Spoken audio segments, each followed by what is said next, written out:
Politically Speaking. I'm Elizabeth Benyon, Chancellor's Professor of Political Science and Director of Community Engagement and the American Democracy Project at Indiana University, South Bend. On Tuesday, Michiganders headed to the polls to select their primary nominees, their party nominees in the August primary election. Joining us today to recap the results and discuss their significance are Rick Pluta, Senior Capital Correspondent for Michigan Public Radio Network, and Lauren Gibbons, Capitol reporter for Bridge, Michigan. Thank you both for being here. Rick, I want to start with you and ask you, what are some notable outcomes from the recent Michigan primary elections, and how do these set the stage for the general election in November? Well, I mean, in the statewide elections, we had U.S. Senate primaries, and the results were expected, which is, kind of a development in a state where we've really had a lot of wild ride elections. But it's going to be former Congressman Mike Rogers, who hasn't held office for, gosh, how long? Has it been 10 years, Lauren? In Michigan, but he moved back here from Florida after being a media analyst on intelligence matters and all of that to run for an open U.S. Senate seat. He got the Donald Trump endorsement, which is really, big in Michigan Republican circles, just like most other places. And the setup is against someone else who's got some national security background, which is Congresswoman Elissa Slotkin, and they're both looking to fill the seat that was vacated by incumbent Democrat Debbie Stabenow for a very long time. That is really interesting. Was the Democratic race between Elissa Slotkin and Hill Harper, was that result surprising at all, given Harper's status as a relatively famous actor on CSI New York, Good Doctor, and other shows? He's a familiar face. Or was Slotkin really the heavy favorite going into the primary? Yeah, I think, oh, sorry, go ahead. No, I'm sorry. Slotkin was definitely the heavy favorite. She entered the race early. She's been known as a formidable fundraiser and so far has lapped the field both on the Democratic and Republican side in fundraising. She was running a statewide campaign the entire time she was doing the primary cycle. And Hill Harper, while he did have some support, especially in Detroit and Flint, and he also had good numbers in Saginaw. So some of the cities, he never had the same clout and name recognition that Elissa Slotkin did, at least when it comes to getting the TV ads out and getting the primary. Ironically, the TV actor was a lot less prevalent on the airwaves than Elissa Slotkin was throughout this primary cycle. Yeah, with about 73% of the vote, it seems like Slotkin really was dominant, as was Mike Rogers over both of his competitors, winning about 63% of the vote. Now that those party candidates have been decided, how do you see that particular race evolving over the next few months? Starting with me? Sure. Okay. Well, it's going to be, in Michigan, it's in many respects, well, I guess everywhere, it's a turnout game. And Democrats do better when there is larger turnout. And Michigan recently amended its constitution to allow for a lot more voting options. And one that's become really popular is early voting. And that certainly was a big deal in this primary election, kind of a test run for the general election. And so both Republicans and Democrats are going to focus on that. Republicans have a problem in that they've been denigrating these other voting options as being unreliable, and now they sort of have to flip that and get their voters to go and drop their ballots off early and things like that, or risk being left behind. And the mechanics of voting in a statewide election or any election in Michigan can make a big difference. And Yeah. Lauren, Debbie Stabenow held that seat since 2001. So this is a big change potentially for, well, either way, I guess, for Michigan voters. There's expected to be a lot of money poured into this race. And also, I think the expectation is that it will be a close one. Is that your assessment based on everything you've been hearing? Yeah, absolutely.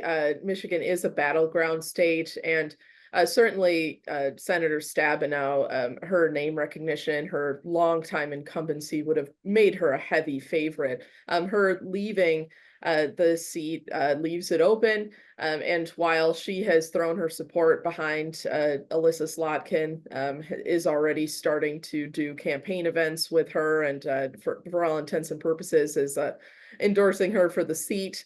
It's not going to be easy for Alyssa Slotkin. That said, it's not going to be easy for Mike Rogers either. A lot of it really comes down to how well Donald Trump and Vice President Harris do in the general election, how they're playing with voters, because the top of the ticket may ultimately decide this. That said, both parties have seen the opportunity to make inroads. As Rick pointed to, Republicans have been really pushing to sort of change the narrative among Republicans who may have been skeptical of mail-in absentee voting, saying early voting is a secure option. So there's definitely a lot of opportunities for both parties here, because there's really no clear winner at this point. Rick, do We you have, also expect strong coattail effects based on what happens with Harris and Trump at the top of the ticket? oh, sure. I mean, the everybody knows this, that the top of the ticket always matters. And if support for the top of the ticket collapses, then that has effect all the way down the ballot. If there's a lot of enthusiasm for the top of the ticket, it's the same. The only difference is when you're talking about enthusiasm at the top of the ticket, you want to make sure that voters stick around and vote their entire ballots. And I guess maybe this is a little bit what Lauren was even alluding to, or an addendum to it, is, there are basically three ways that campaigns win and lose elections. And one is getting their voters out. And one of the ways that they lose them is their voters just become disenamored and stay home. They think it's not worth it. They're going to lose anyway. Anything like that. The polling to date about the top of the ticket has mostly been Trump versus Biden. We're just getting some, early indications on Trump versus Harris. But one of the dynamics in Michigan is, one, remember, Donald Trump has never won more than 50% of the vote in Michigan. And now you've got a newly invigorated Democratic ticket. And two, there's not a whole lot of evidence that Donald Trump and the Trump coalition have room to grow. And so Republicans are going to need to do something about that dynamic in terms of either a supercharged effort to get out their voters, or somehow making inroads with persuadable voters in the center. It's a small number, about 20%, I think, but that 20% is going to make all the difference. I think following up on that, back in February, Michigan does have a system quite different than many states, where you had your presidential primary back in February before this August primary for other races. Joe Biden received over 81% of the vote in the Democratic primary. Republicans gave about 68% to Donald Trump, with, I think, about 27% going to Nikki Haley. I wonder what, if anything, that tells us about what might happen in this general election, or is everything different now with JD Vance on the Trump ticket, Kamala Harris replacing Biden, and also, of course, naming Governor Tim Walz as her running mate? How do these changes, do you think, affect the way that Michigan voters may respond? Yeah, I think in Michigan it's difficult to extrapolate the primary numbers, the primary turnout with the general election. Typically, it's a different crop of voters. Those are the real enthusiastic, typically, heavily Republican or heavily Democratic voters. And then the general election cycle, a lot of that does depend on the enthusiasm. For the Democrats, that will mean, there have been so many changes in the last month. There is a new presidential candidate, in addition to a new vice presidential candidate. It feels like that has been a long time already, but it's really only been a matter of weeks. So whether that enthusiasm about the change up at the top of the ticket carries over is going to be critical for Democrats. And then I think the true mission for the Trump campaign, as Rick alluded to a moment ago, is to try and win some of that enthusiasm back, really rally their base. And it does seem as though, him not being the center of attention, not being the center of the news cycle, and really Democrats have been, sucking the air out of the room for him and candidate Vance. That's where Republicans really need to work, is getting that enthusiasm back, and then they can work on wooing those independent voters that will ultimately be critical. Yeah, Rick, that fairly sizable GOP vote for, there could be some crossover voters there, for Nikki Haley. Does that suggest that Trump also needs to win back the loyalty of some GOP voters in addition to folks who may have sat out the primary? Well, in an election this tight, I guess that there's no specific one thing that you can say that the election is going to turn on. It's going to turn on everything.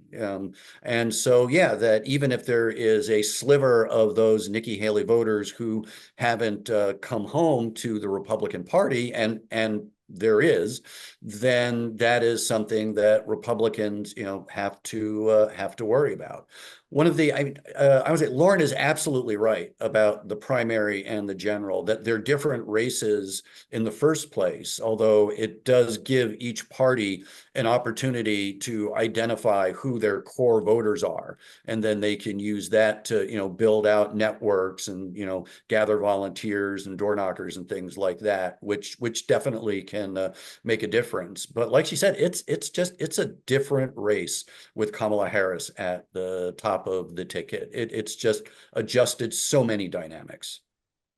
I want to move for a second down much lower on the ballot to county level races and what some are calling the Ottawa impact on the election cycle, or what it tells us about what might happen. I understand that the very conservative candidates in Ottawa candidate who ran for re-election after unseating less conservative candidates in the previous election, actually all but one got primaried out. Is that showing any shift more generally in Michigan toward a look for those more mainstream or establishment Republicans? So what do you make of that, Rick?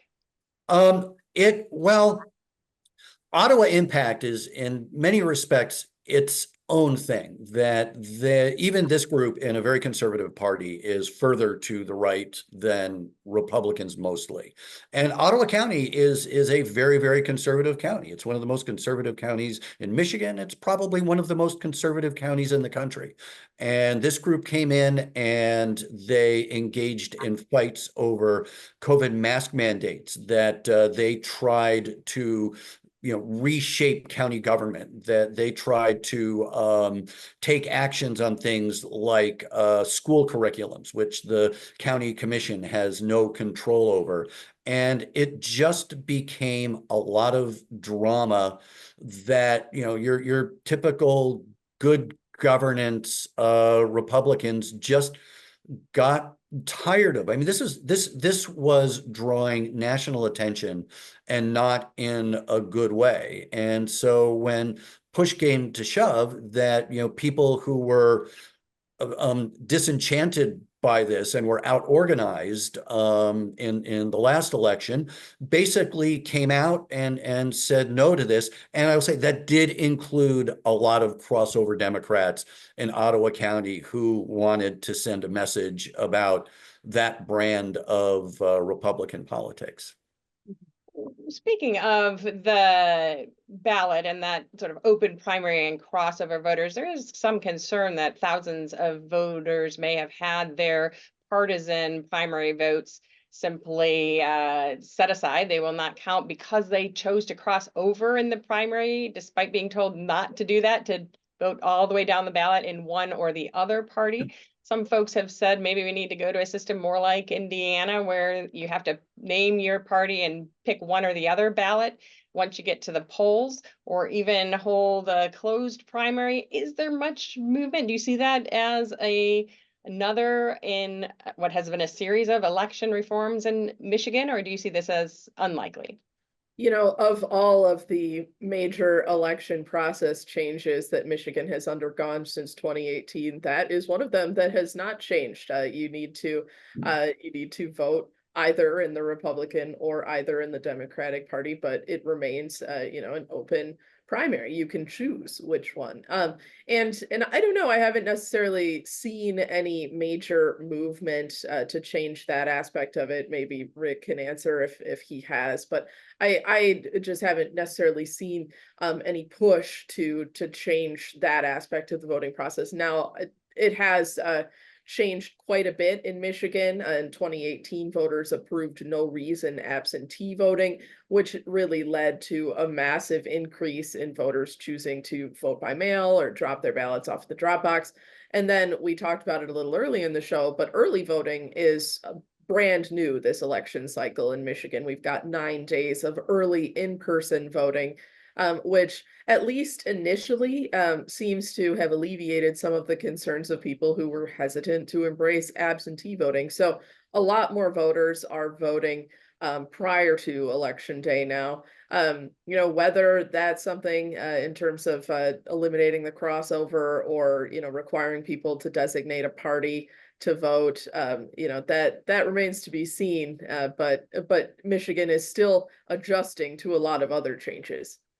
Yeah, it sounds like the people who are casting their ballots at home, those absentee, are more likely to make that mistake on the ballot, which does have both parties together, than are those who vote in person and may have an election official be able to help them during the process. So that would be something interesting to keep an eye on. I do want to turn to some other races. Any key congressional races in Michigan that you would point to that you're looking at or keeping an eye on as we move into the November election?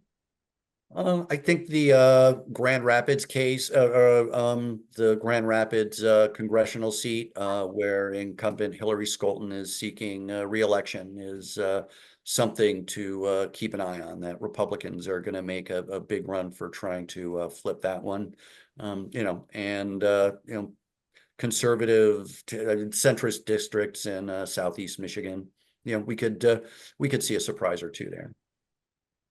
Yeah, I would also mention the 7th and 8th congressional districts. Yeah. One of those is, mid-Michigan. It's Representative Slotkin's current seat. So the race to replace her is expected to be very competitive.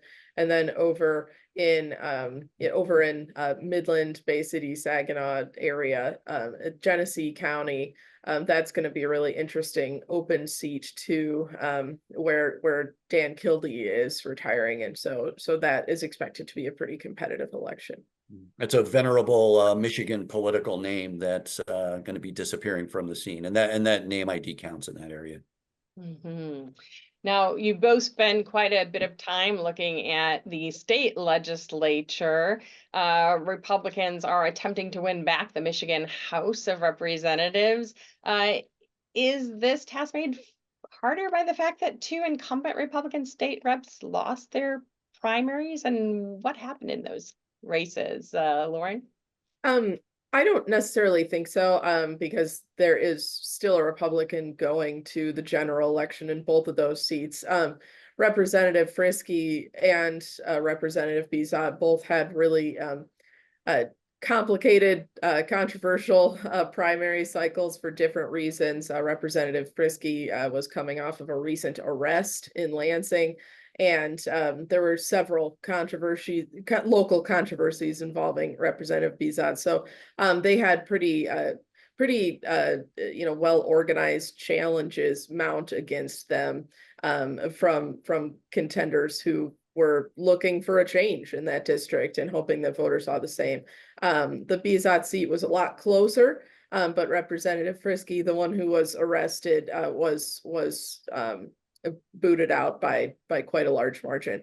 In terms of the general fight for the House majority, that is going to be a major battleground for Democrats and Republicans. It was going to be close regardless. It was very close when Democrats took the majority in 2022.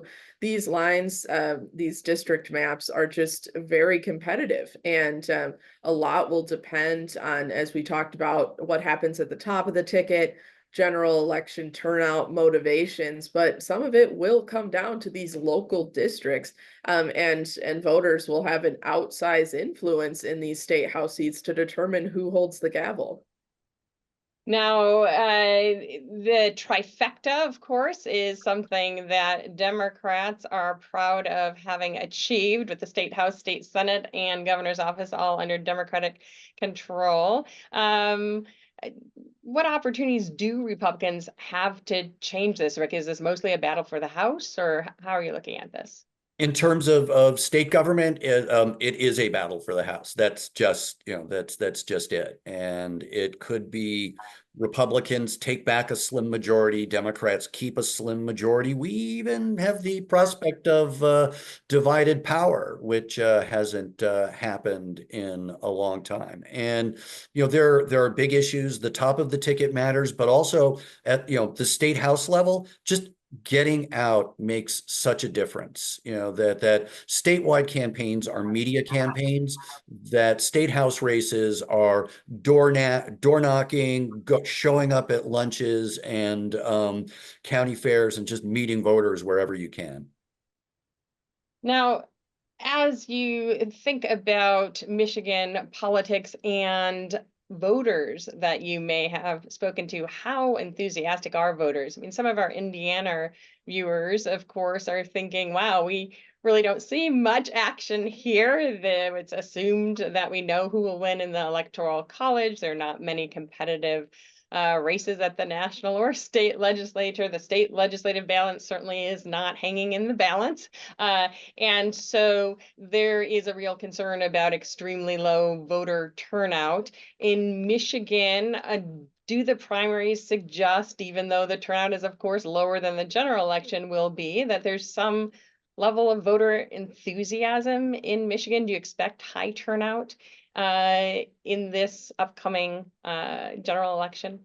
Well, I mean, to the first part of your question, no, that we had some anomalies in the primary, including some bad weather in Metro Detroit that forced polling places to close. Some had to be moved, and it just kind of tamped down turnout. But we already know that right now, interest in elections starting at the top of the ticket is white hot in Michigan right now, and everybody is expecting big turnout.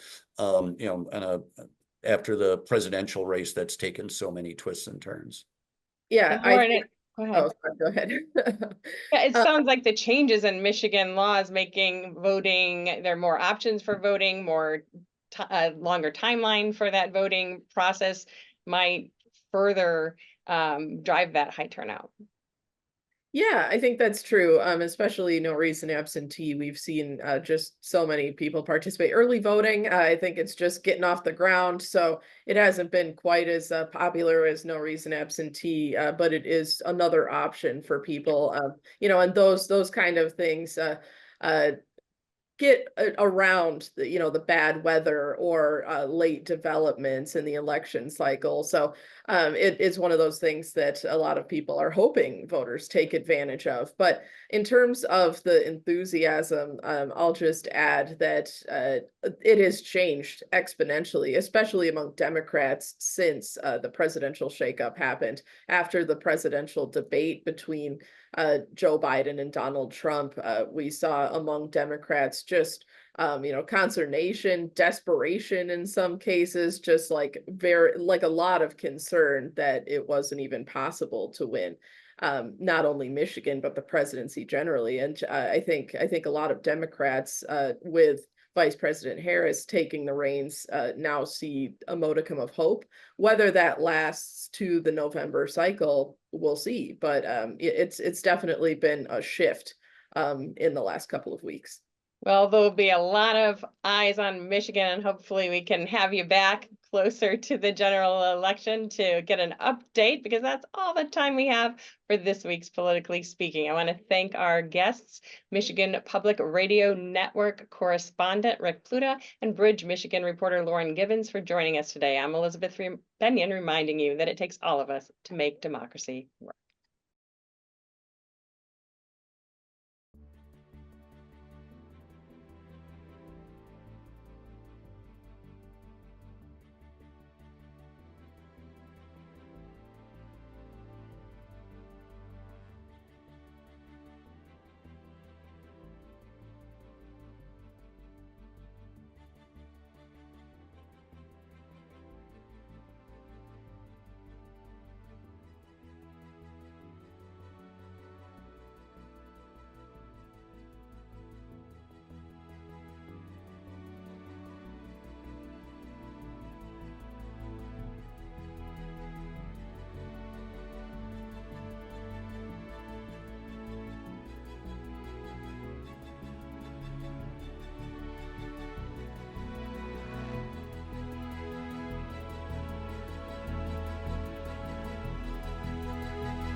This WNIT local production has been made possible in part by viewers like you. Thank you.